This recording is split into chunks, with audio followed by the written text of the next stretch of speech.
গল্পের শুরুতে এভেন নামে একটি ছেলেকে দেখানো হয় যে তার বন্ধুদের সাথে বাড়ির পাশে একটি ফাঁকা জায়গাতে বেসবল খেলতেছিল। খেলতে খেলতে হঠাৎ সে একটি গাড়ির নিচ থেকে অনেক পুরাতন একটি বল কুড়িয়ে পায় আর সেটিকে সে তার বাড়িতে নিয়ে আসে। অন্যদিকে খবরে দেখানো হচ্ছিল যে ইয়ানকিস নামে একটি টিমে রুট নামে একজন প্লেয়ারের কাছে ম্যাজিক ব্যাট ছিল, যার কারণে তারা খুব ভালো বেসবল খেলতেছিল। তারা প্রতিটা টিমকে হারিয়ে বর্তমান প্রথম পজিশনে রয়েছে। এরপর ফাইনাল রাউন্ডে ইয়ানকিস আর শিকাগো নামে একটি টিমের খেলা অনুষ্ঠিত হবে। এই টিমের ম্যানেজার প্রতিবার ইয়ানকিস টিমদের সাথে হেরে যাওয়ার কারণে ম্যানেজার তার টিমের প্লেয়ারকে বলে, আমাদের এই ম্যাচটা জিততে হলে অবশ্যই রুটের ম্যাজিক ব্যাটটা চুরি করতে হবে। এদিকে এভেনকে দেখানো হয়। এভেন যখন রুমে আসে তখন সে দেখতে পায় যে সে যে বলটি কুড়িয়ে পেয়েছে সেটি কথা বলতেছিল। এটা দেখে এভেন প্রথমে ভয় পেলেও আস্তে আস্তে বলটির সাথে কথা বলতে বলতে তাদের দুইজনের ভিতরে বন্ধুত্বপূর্ণ একটি সম্পর্ক গড়ে ওঠে। যাই হোক, এরপরে এভেন তার বল বাড়িতে রেখে তার বাবার জন্য খাবার নিয়ে খেলার মাঠে চলে আসে। আসলে এভেনের বাবা খেলার মাঠ পরিষ্কার করার চাকরি করত। তারপরে এভেন রুট নামে সেই বিখ্যাত প্লেয়ারের ব্যাট দেখার জন্য তার বাবাকে রিকোয়েস্ট করে। তখন তার বাবা বাধ্য হয়ে এভেনকে রুটের ড্রেসিং রুমে নিয়ে যায় আর তাকে বলে এখানে থাকা কোনো জিনিস হাত দেবে না আর 10 মিনিটের ভিতরে এই সব কিছু দেখে চলে আসবে। এটা বলে তার বাবা সেখান থেকে চলে যায়।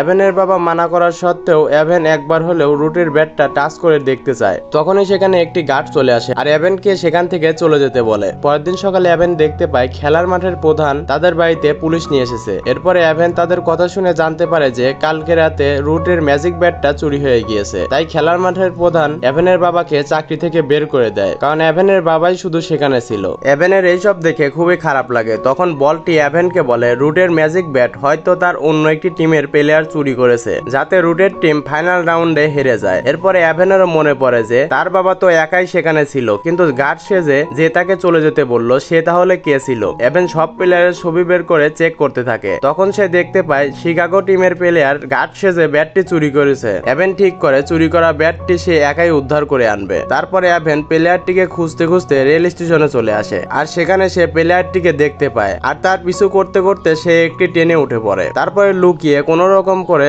এভেন ব্যাটটি নিয়ে সেখান থেকে পালাতে লাগে। তখন প্লেয়ারটি এভেনকে দেখে তাকে ধরার জন্য উঠে পড়ে লাগে। এভেন সেই ট্রেন থেকে লাফ দিয়ে অন্য একটি ট্রেনে উঠে পড়ে। এভেন কোন রকম করে প্লেয়ারটির হাত থেকে পালাতে সক্ষম হয়, কিন্তু এভেনের টিকিট না থাকার কারণে টিটি এভেনকে মাঝ রাস্তায় নামিয়ে দেয়। তখন রাতও হয়ে গিয়েছিল। এভেন রাতে থাকার জন্য সেখানে থাকা একটি ঘরের ভিতরে চলে যায়। কিছুক্ষণ পরে সে দেখতে পায় যে রুটের ম্যাজিক ব্যাটটাও কথা বলতেছে। ব্যাটটি বলে আগামীকাল সকালে রুটের ফাইনাল ম্যাচ রয়েছে। তাদের দুইজনের কথার মাঝে হঠাৎ করে প্লেয়ারটি সেখানে চলে আসে আর ম্যানেজারকে কল দিয়ে সবকিছু বলতে থাকে। এই সুযোগে এভেন সেখান থেকে পালিয়ে যায়, কিন্তু এইবারও প্লেয়ারটি এভেনকে দেখে ফেলে। এরপরে এভেন যখন রাস্তা দিয়ে যাচ্ছিল তখন প্লেয়ারটি ম্যানেজারকে সাথে নিয়ে এভেনকে গাড়িতে তুলে নেয়। পরের দিন সকালে সেই ফাইনাল ম্যাচটা শুরু হতে যাচ্ছিল। খেলার মাঠের একটি রুমে এভেনকে ম্যানেজার আটকে রাখে আর তাকে বলে আর কিছুক্ষণের ভিতরে ম্যাচটি শুরু হয়ে যাবে। রুট ম্যাজিক ব্যাটটি না পেয়ে এই ম্যাচটি হেরে যাবে আর আমাদের টিমটি জিতে যাবে। এই বলে ম্যানেজার তাকে আটকে রেখে খেলা দেখতে চলে যায়। তখন এভেনের মাথায় একটি আইডিয়া আসে আর সে তার কাছে থাকা বল দিয়ে জানালার কাঁচ ভেঙে ফেলে। তারপর সে কোন রকম করে খেলার মাঠে পৌঁছে যায় আর রুটকে তার ব্যাট ফেরত দিয়ে দেয়। রুট এটা দেখে এভেনের প্রতি খুবই খুশি হয় আর রুটের টিমের একটি প্লেয়ার কম থাকাতে